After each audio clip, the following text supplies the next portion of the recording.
Hello and welcome to the webinar on the National Technical Assistance Center for Inclusive Practices and Policies. In this webinar, we'll review OSEP's notice inviting applications for a new National Technical Assistance Center for Inclusive Practices and Policies. This is a 1-hour webinar and is being recorded. My name is Susan Weigert, and I'm a member of the National Initiatives team in the Office of Special Education Programs, Research to Practice Division, U.S. Department of Education. This webinar will be uploaded to the Ideas That Work website shortly, and you may email me at the address on this slide should you have follow-up questions about this notice.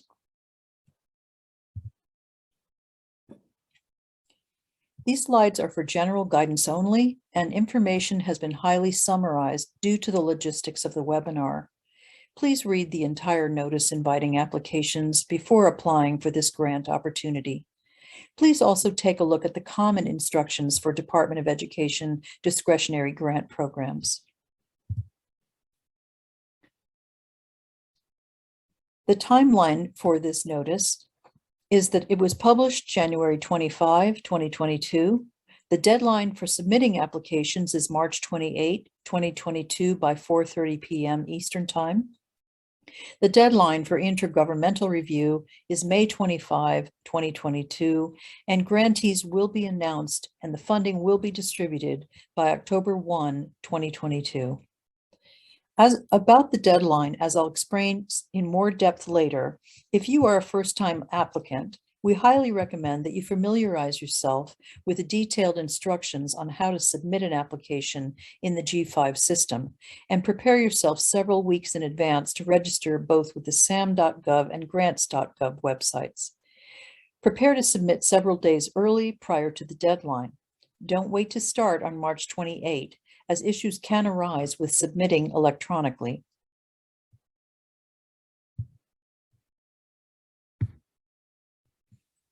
This slide depicts the contents of the application package that you'll see posted on grants.gov. The application package is available and will contain these contents on grants.gov.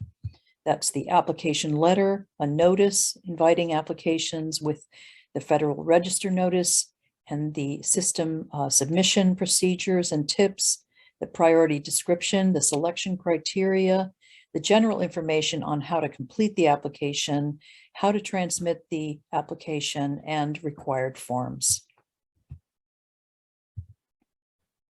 Now I'd like to review the program information, including the purpose of this priority, who is eligible to apply, and what the funding limits are. First, this slide depicts the main purpose of the Technical Assistance and Dissemination Program, which is the general program described in the Individuals with Disabilities Education Act that this priority falls under. The overarching program under which this grant applies is the Technical Assistance and Dissemination to Improve Services and Results for Children with Disabilities Program, and its purpose is to promote academic achievement and to improve results for children with disabilities by providing technical assistance, supporting model demonstration projects, disseminating useful information, and implementing activities that are supported by scientifically based research. This priority is called the National Technical Assistance Center for Inclusive Practices and Policies, and its purpose is to support the establishment and operation of a National Technical Assistance Center for Inclusive Practices and Policies, and to assist SEAs and LEAs to successfully implement and sustain evidence-based inclusive practices and policies for students with significant cognitive disabilities K through 12, including those who are also English learners. Who is eligible to apply for this grant priority? State educational agencies, local educational agencies, including public charter schools that are considered LEAs under state law, institutions of higher education, other public agencies, private nonprofit organizations, outlying areas, Indian tribes or tribal organizations, and for-profit organizations.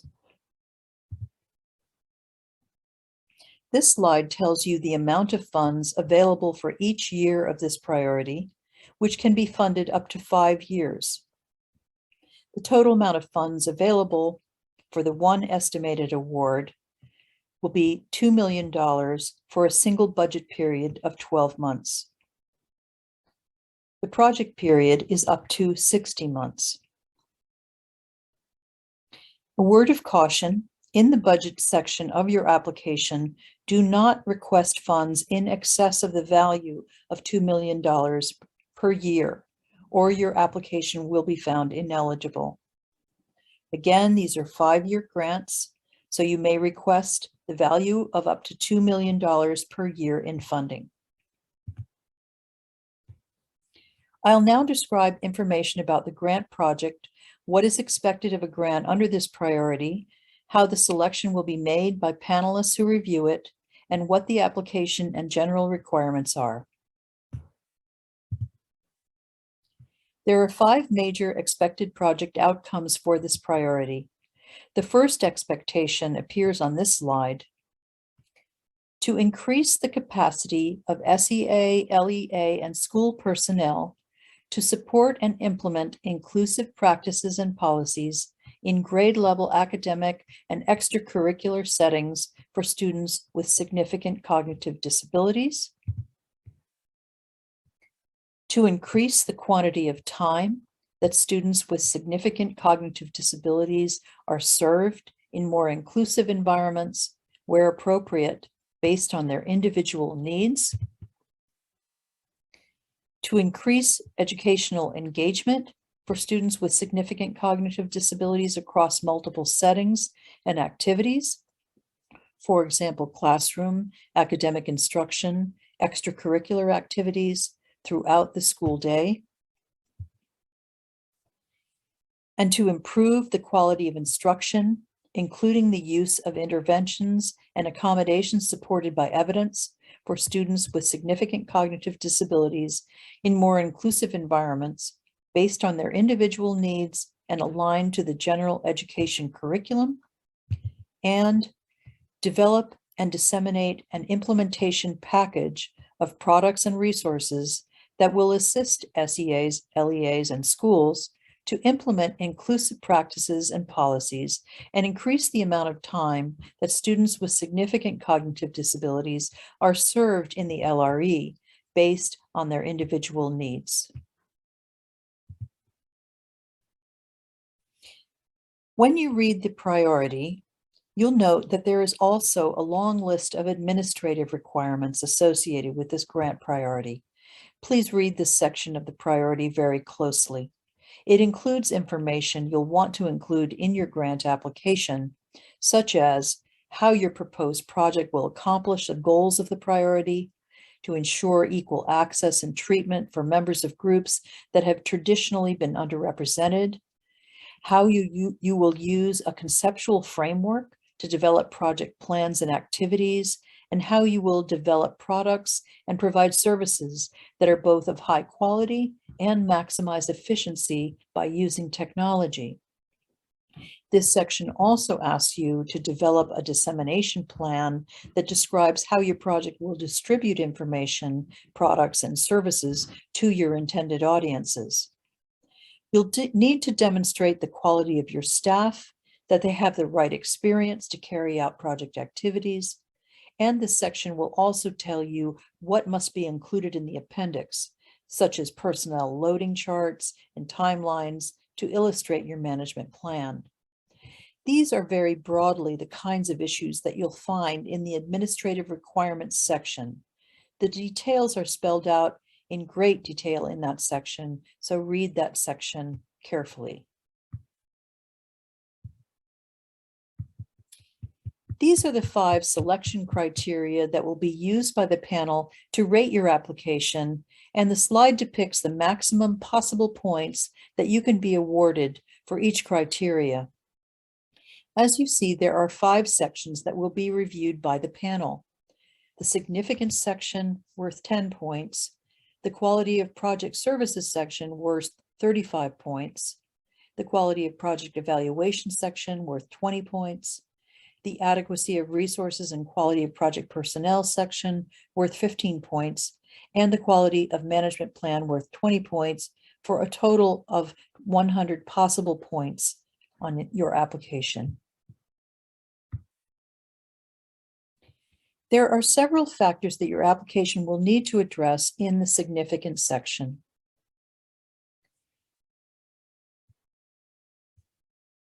The panel will carefully read and review what you write in the significance section of your application and will rate these two elements: the extent to which specific gaps or weaknesses in services, infrastructure, or opportunities have been identified and will be addressed by the proposed project, including the nature and magnitude of those gaps or weaknesses, and the importance or magnitude of the results or outcomes likely to be attained by the proposed project.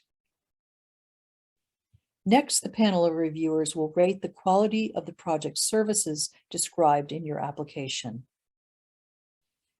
In determining the quality of services to be provided by the proposed project, the Secretary considers the quality and sufficiency of strategies for ensuring equal access and treatment for eligible project participants who are members of groups that have been traditionally underrepresented based on race, color, national origin, gender, age, or disability. In addition, the Secretary considers the following factors. 1, the extent to which the goals, objectives, and outcomes to be achieved by the proposed project are clearly specified and measurable. And 2, the extent to which there is a conceptual framework underlying the proposed research or demonstration activities and the quality of that framework. The Secretary considers the quality of the services to be provided by the proposed project. And in determining the quality of the services to be provided, the Secretary considers the quality and sufficiency of strategies for ensuring equal access and treatment for eligible project participants who are members of groups that have been traditionally underrepresented based on race, color, national origin, gender, age, or disability. And in addition, the extent to which the goals, objectives, and outcomes to be achieved by the proposed project are clearly specified and measurable, and the extent to which there is a conceptual framework underlying the proposed research or demonstration activities and the quality of that framework. The extent to which the services to be provided by the proposed project reflect up-to-date knowledge from research and effective practice. The extent to which the services to be provided by the project are appropriate to the needs of the intended recipients or beneficiaries of those services, and the extent to which the TA services to be provided by the proposed project involve the use of efficient strategies, including the use of technology as appropriate, and the leveraging of non-project resources. The Secretary considers the quality of the evaluation to be conducted of the proposed project. And in determining the quality of the evaluation, the Secretary considers the following factors. 1, the extent to which the methods of evaluation are thorough, feasible, and appropriate to the goals, objectives, and outcomes of the proposed project. The extent to which the methods of evaluation provide for examining the effectiveness of project implementation strategies. The extent to which the methods of evaluation will provide performance feedback and permit periodic assessment of progress toward achieving the intended outcomes, and the extent to which the methods of evaluation include the use of objective performance measures that are clearly related to the intended outcomes of the project and will produce quantitative and qualitative data to the extent possible. Next, the panel of reviewers will rate the adequacy of the proposed project resources and the quality of the proposed project personnel described in your application.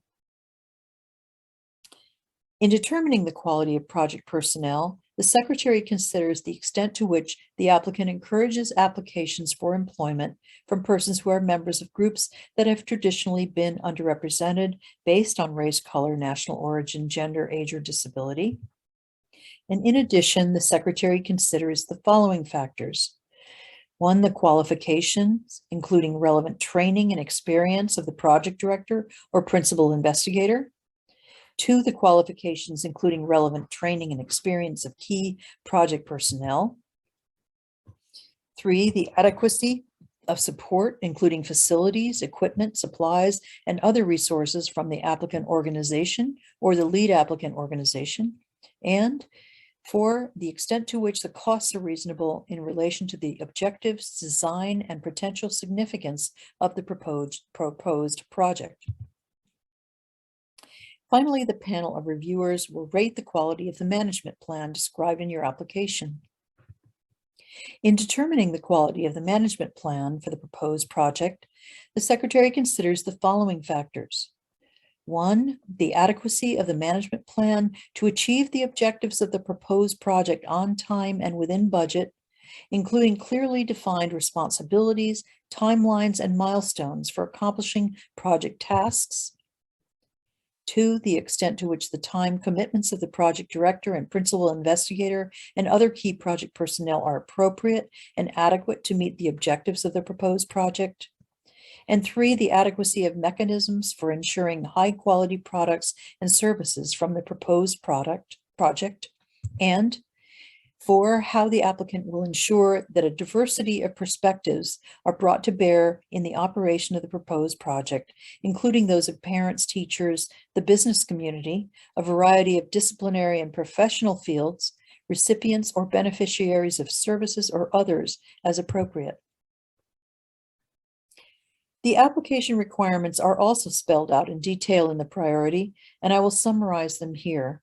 However, please read the application requirements section very carefully before responding to the notice. These slides depict a summary of some of the more salient pieces of the application requirements section.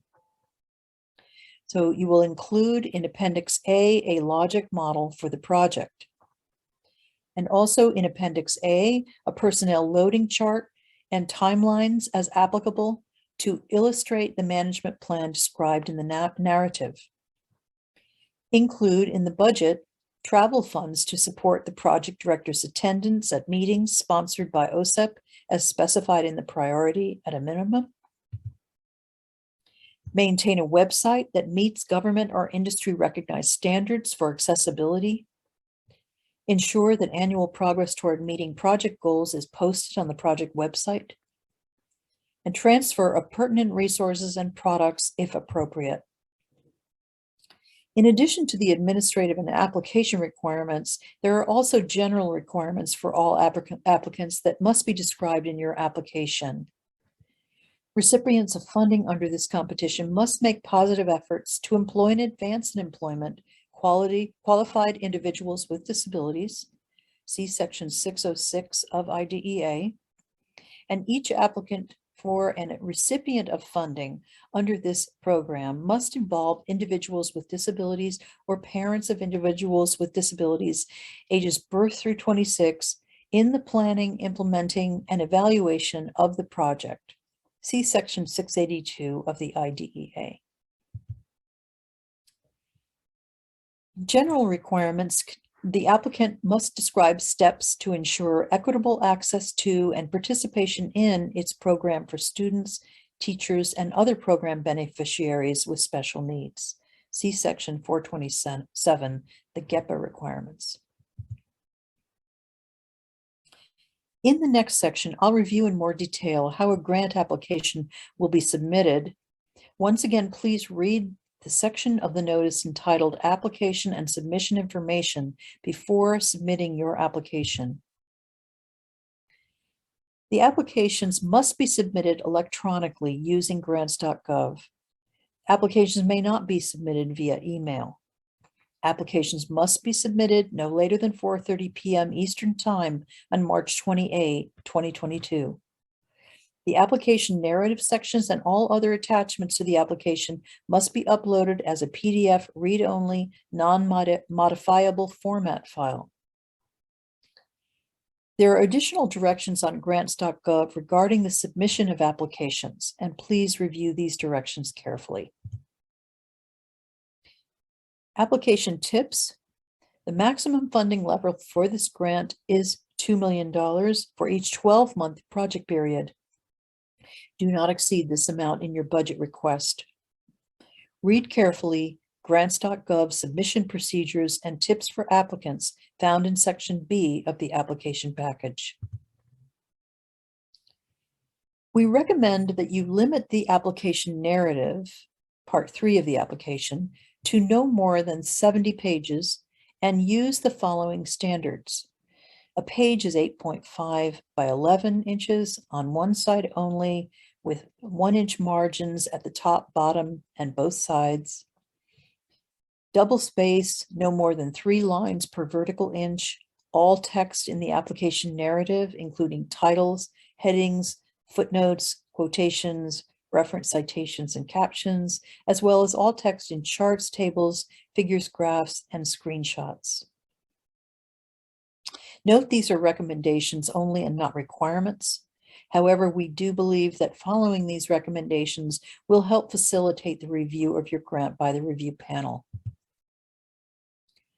We also recommend that you use a font that is 12 points or larger and use one of the following fonts: Times New Roman, Courier, Courier New, or Arial. The reviewers will be instructed to review the content of Appendix A as they do the application narrative. Charts, tables, figures, graphs, screenshots, and logic models that provide information directly relating to the application requirements for the narrative should be the only items included in Appendix A. Appendix A should not be used for supplementary information. Please note that charts, tables, figures, graphs, screenshots, and logic models can be single-spaced when placed in Appendix A or any appendix. So charts, tables, figures, graphs, screenshots, and logic models that provide information directly relating to the application requirements for the narrative should be the only items included, and Appendix A must not be used for information that is not critical to responding to the priority requirements.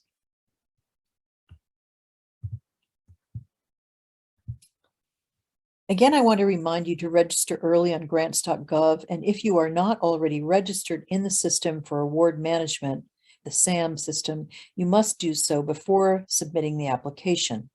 Furthermore, it may take several weeks to become registered in the SAM system, so we recommend strongly that you begin this process early on in your application process. That concludes this orientation webinar. Please let me know if you have any questions. My contact information is included here on this slide, and I welcome the opportunity to speak with you if you have any questions. Thank you.